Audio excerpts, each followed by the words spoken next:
ನಮಸ್ಕಾರ ವೀಕ್ಷಕರೇ, ನಾನು ನಿಮ್ಮ ದೀಪಕ್ ಕ್ಷತ್ರಿಯ. ಈ ವಾರ ಇನ್ನೊಂದು ಹೊಸ ಸಂಚಿಕೆಯಲ್ಲಿ ನಿಮ್ಮೆಲ್ಲರಿಗೂ ಸ್ವಾಗತ ಬಯಸ್ತಾ ಇದ್ದೀನಿ.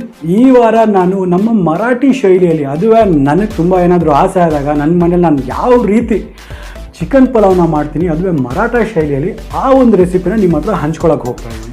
ಸೊ ಇದು ತುಂಬ ಚೆನ್ನಾಗೂ ಇರುತ್ತೆ, ತುಂಬ ಟೇಸ್ಟಿಯಾಗಿರುತ್ತೆ. ಅಟ್ ದ ಸೇಮ್ ಟೈಮ್ ಮಾಡೋಕ್ಕೂ ಕೂಡ ತುಂಬ ಸುಲಭ. ನಾನು ಹೇಳ್ತಕ್ಕಂಥ ಸ್ಟೆಪ್ಸ್ನ ನೀವು ಫಾಲೋ ಮಾಡಿದ್ರೆ ಇದು ಮಾಡ್ತಕ್ಕಂಥ ತುಂಬಾ ಈಸಿ. ಇದು ಯಾರೇ ಬೇಕಾದರೂ ಮಾಡ್ಬೋದು. ಸೊ ಹಾಗಾದರೆ ಈ simple Maratha style chicken pulao ಯಾವ ರೀತಿ ಮಾಡಬೇಕು ಅನ್ನೋದನ್ನು ನೋಡೋಣ.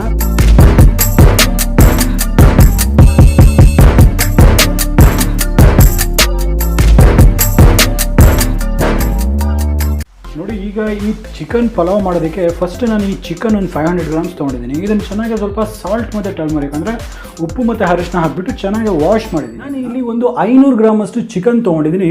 ಈ ಚಿಕನನ್ನು ಏನು ಮಾಡಬೇಕಾಗತ್ತೆ, ಈಚ್ ಆ್ಯಂಡ್ ಎವ್ರಿ ಟೈಮ್ ಹೇಳ್ತಾ ಇರ್ತೀನಿ, ಯಾವುದೇ ಒಂದು ಮಾಂಸ ತೊಗೊಂಡ್ರು ಅದರಲ್ಲಿ ನಾನು ಏನು ಮಾಡ್ತೀನಿ, ಅರಿಶಿನ ಮತ್ತು ಉಪ್ಪು ಹಾಕಿಬಿಟ್ಟು ಅದನ್ನು ತೊಳ್ತೀನಿ. ಯಾಕಂದರೆ ಅದರಲ್ಲಿ ಇರ್ತಕ್ಕಂಥ ಒಂದು ವಾಸನೆ ಏನಿರುತ್ತೆ ಆ ಸ್ಮೆಲ್ಲೆಲ್ಲ ಹೋಗುತ್ತೆ. ಯಾಕಂದರೆ ಒಂದು ಪ್ರಾಪರ್ಟಿ ಏನಿರುತ್ತೆ ಅರಿಶಿನಕ್ಕಿರುತ್ತೆ. ಸೊ ಹಾಗಾಗಿ ನಾವು ಅದರಲ್ಲಿ ಆ ಅರಿಶಿನ ಹಾಕ್ಬಿಟ್ಟು ಚೆನ್ನಾಗಿ ವಾಶ್ ಮಾಡಿರ್ತೀನಿ.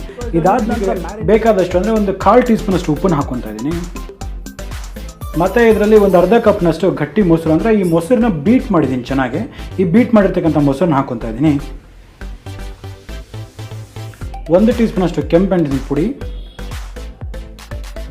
ಇವಾಗ ಇದನ್ನೆಲ್ಲ ಚೆನ್ನಾಗಿ ಒಂದ್ಸತಿ ಮಿಕ್ಸ್ ಮಾಡೋಣ.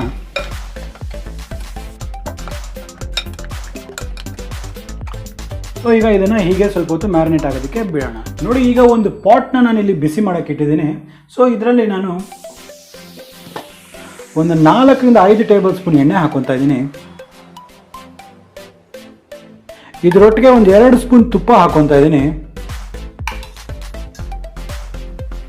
ನೋಡಿ, ಈಗ ಈ ಎಣ್ಣೆ ಮತ್ತು ತುಪ್ಪ ಬಿಸಿಯಾಗಿದೆ. ಇದರಲ್ಲಿ ನಾನೊಂದು ಅರ್ಧ ಟೀ ಸ್ಪೂನ್ ಅಷ್ಟು ಶಾಹಿ ಜೀರಾ ಹಾಕ್ಕೊತಾ ಇದ್ದೀನಿ.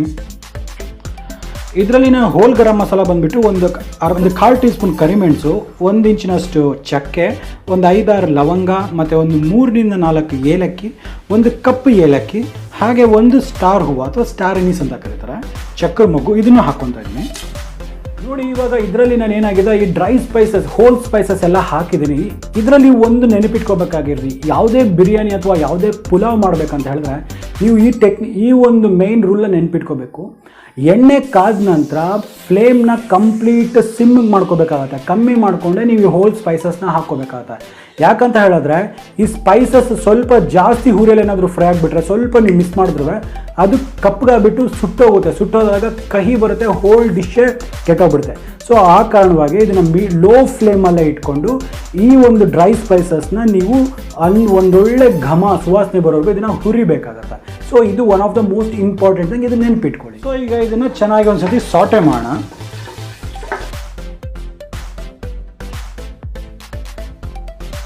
ಈಗ ಇದರಲ್ಲಿ 1 ಕಪ್ ಅಷ್ಟು ಉದ್ದುದ್ದಕ್ಕೆ ಹಚ್ಚಿರ್ತಕ್ಕಂಥ ಈರುಳ್ಳಿನ ಹಾಕ್ಕೊತಾ ಇದ್ದೀನಿ. ಇದರಲ್ಲಿ 1 ಕಪ್ ಅಷ್ಟು ಉದ್ದುದ್ದ ಹಚ್ಚಿರ್ತಕ್ಕಂಥ ಈರುಳ್ಳಿ ಹಾಕ್ಕೊಂಡಿದ್ದೀನಿ.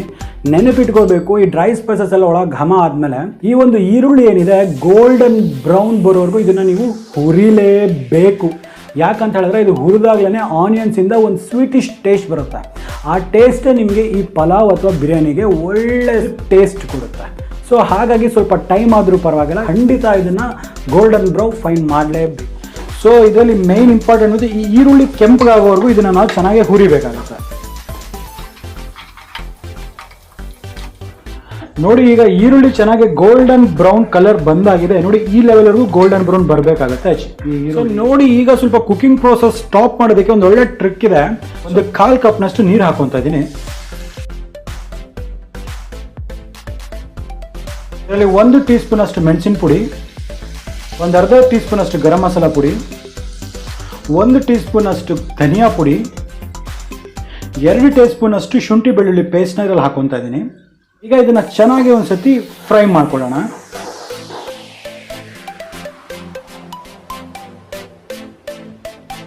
ಸೊ ಇದನ್ನು ಹೀಗೆ ಒಂದು ಮೀಡಿಯಮ್ ಫ್ಲೇಮಲ್ಲಿ ನಾವು ಇದನ್ನು 1 ಮಿನಿಟ್ವರೆಗೂ ಇದನ್ನು ಚೆನ್ನಾಗಿ ಹೀಗೆ ಸಾಟೆ ಮಾಡೋಣ. ಆ ಎಣ್ಣೆ ಎಲ್ಲ ಮೇಲೆ ತೇಲ್ಬೇಕು, ಅಲ್ಲಿವರೆಗೂ ಇದನ್ನು ಹೀಗೆ ಫ್ರೈ ಮಾಡ್ತಾ ಇರೋಣ. 1 ನಿಮಿಷವರೆಗೂ ತೊಗೊಳ್ತಾ ಇದೆ. ನೋಡಿ, ನೀರೆಲ್ಲ ಹೋಗಿದೆ, ಎಣ್ಣೆ ಎಲ್ಲ ಮೇಲೆ ತೇಲ್ತಾ ಇದೆ. ಈ ಟೈಮಲ್ಲಿ ನಾವು ಆಗಲೇ ಮ್ಯಾರಿನೇಟ್ ಮಾಡಿರ್ತಕ್ಕಂಥ ಈ ಚಿಕನನ್ನು ಹಾಕೊಳ್ಳೋಣ. ಈಗ ಇದನ್ನು ಚೆನ್ನಾಗಿ ಒಂದ್ಸತಿ ಮಿಕ್ಸ್ ಮಾಡ್ಕೊಳ್ಳೋಣ.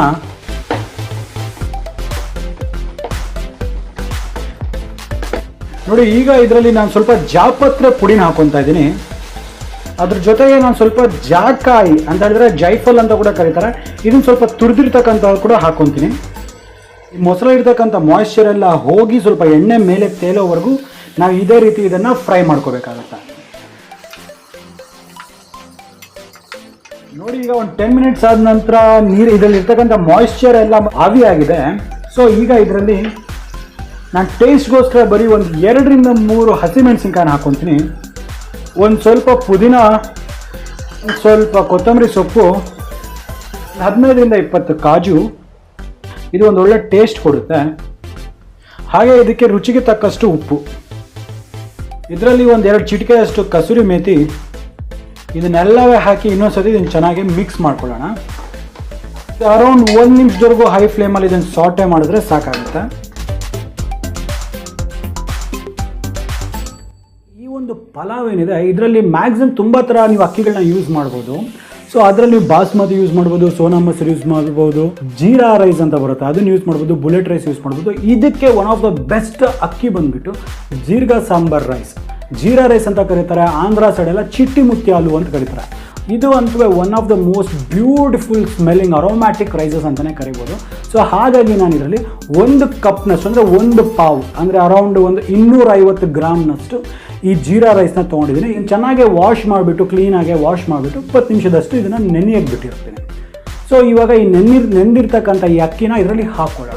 ಈಗ ನಾನು ಇದರಲ್ಲಿ ಒಂದು 20 ನಿಮಿಷದ ಕಾಲ ನೆನೆಸಿರ್ತಕ್ಕಂಥ ಈ ಜೀರಾ ರೈಸ್ ಅಥವಾ ಜೀರ್ಗಾ ಸಾಂಬಾರ್ ರೈಸ್ ಅನ್ನೋದೇನಿದೆ ನೆನೆಸಿರ್ತಕ್ಕಂಥ ಅಕ್ಕಿನ ಇದರಲ್ಲಿ ಹಾಕ್ಕೊತಾ ಇದ್ದೀನಿ. ಸೊ ಈಗ ಇದನ್ನು ಚೆನ್ನಾಗಿ ಇನ್ನೊಂದ್ಸತಿ ನೀರು ಹಾಕೋಕ್ಕಿಂತ ಮುಂಚೆನೇ ಈ ಎಣ್ಣೆ ಮತ್ತು ಈ ಒಂದು ಚಿಕನ್ ಎಲ್ಲ ಇದನ್ನು ಒಂದ್ಸತಿ ಫ್ರೈ ಮಾಡೋಣ. ಸೊ ಇದರಿಂದ ಏನಾಗುತ್ತೆ, ಈ ಥರ ಫ್ರೈ ಮಾಡೋದ್ರಿಂದ ಏನಾಗುತ್ತೆ, ಈ ಪಲಾವ್ ಏನಾಗುತ್ತೆ ಬಿಡಿ ಬಿಡಿಯಾಗಿ ಉದುರುದ್ರಾಗಿ ಬರುತ್ತೆ.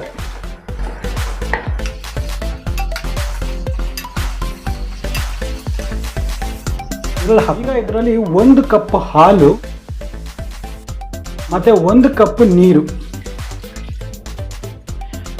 ಇದನ್ನು ಚೆನ್ನಾಗಿ ಒಂದ್ಸತಿ ಮಿಕ್ಸ್ ಮಾಡ್ಕೊಳ್ಳೋಣ. ಈ ಒಂದು ಸ್ಟೇಜಲ್ಲಿ ನೀವು ಇದನ್ನು ಸೀಸ್ನಿಂಗ್ ಎಲ್ಲ ಚೆಕ್ ಮಾಡ್ಕೊಳ್ಳಿ, ಉಪ್ಪು ಖಾರ ಎಲ್ಲ ಕರೆಕ್ಟಾಗಿದೆಯಾ ಅಂದ್ಬಿಟ್ಟು. ನಿಮ್ಗೆ ಈ ಟೈಮಲ್ಲಿ ನಿಮಗೆ ಪರ್ಫೆಕ್ಟಾಗಿ ಎಲ್ಲ ಗೊತ್ತಾಗ್ಬಿಡುತ್ತೆ.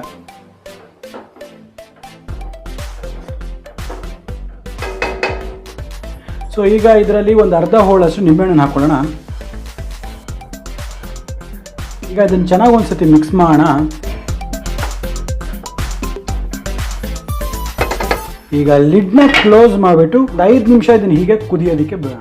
ನೋಡಿ ಈಗ ಒಂದು 5 ನಿಮಿಷ ಆದ ನಂತರ ಇದನ್ನು ಓಪನ್ ಮಾಡ್ತಾ ಇದ್ದೀನಿ. ನೋಡಿ ಈಗ ಇದರಲ್ಲಿ ಫ್ರೈ ಮಾಡಿರ್ತಕ್ಕಂಥ ಈರುಳ್ಳಿನ ಹಾಕೊತಾ ಇದ್ದೀನಿ.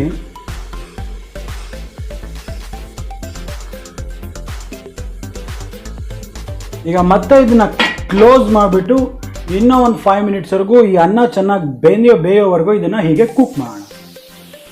ನೋಡಿ ಈಗ ನಾನು ಈ ಲಿಡ್ನ ಓಪನ್ ಮಾಡ್ತಾ ಇದ್ದೀನಿ.